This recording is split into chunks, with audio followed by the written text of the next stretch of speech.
ఇండియాలో oil prices చాలా ఎక్కువగా ఉన్నాయి.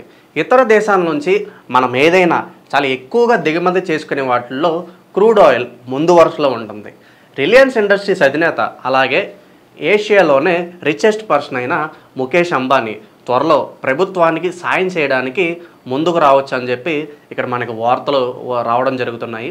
ముఖేష్ అంబానీ రష్యా నుండి చీప్గా క్రూడ్ ఆయిల్ ఇంపోర్ట్ చేసుకునేందుకు ప్రభుత్వ ఆయిల్ కంపెనీస్కు సహాయం చేయవచ్చు అని అంటున్నారు.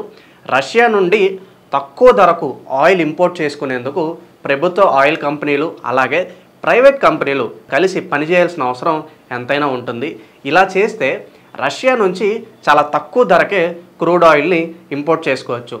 రష్యా ఉక్రెయిన్ యుద్ధం ఇంకా కొనసాగుతుంది. ఇది అందరికీ తెలిసిన విషయమే. యుద్ధం వల్ల చాలా దేశాలు రష్యాపై శాంక్షన్స్ విధించాయి. దీంతో చాలా దేశాలు అమెరికాని ఎదురించి రష్యాతో వ్యాపారం చేయడానికి వాళ్ళు భయపడిపోతున్నారు. భారత్ మాత్రం దేశ ప్రయోజనాల కోసం రష్యా మీద ఎన్ని ఆంక్షలు ఉన్నా కూడా మనకు ఆయిల్ తక్కువ ధరకు వస్తుండడంతో రష్యా దగ్గర పెద్ద మొత్తంలో క్రూడ్ ఆయిల్ కొంటుంది. రష్యా భారత్ స్నేహం ఎప్పటిదో ఇప్పటిది కాదు.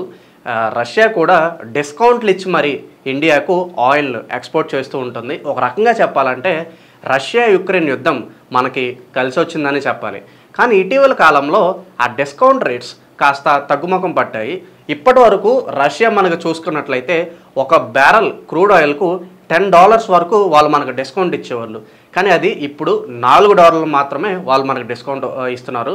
దీంతో ఇండియాలో ఉన్న చాలా రిఫైనరీ కంపెనీస్ రష్యా నుండి తమ సరఫరాల్లో 3:1 రేషియోలో దిగుమతి చేసుకోవాలని చూస్తున్నారు. దీనివల్ల దేశ ఆర్థిక పరిస్థితి కూడా మెరుగయ్యే అవకాశం చాలా ఎక్కువగా ఉందని వాళ్ళు స్పష్టం చేయడం జరిగింది.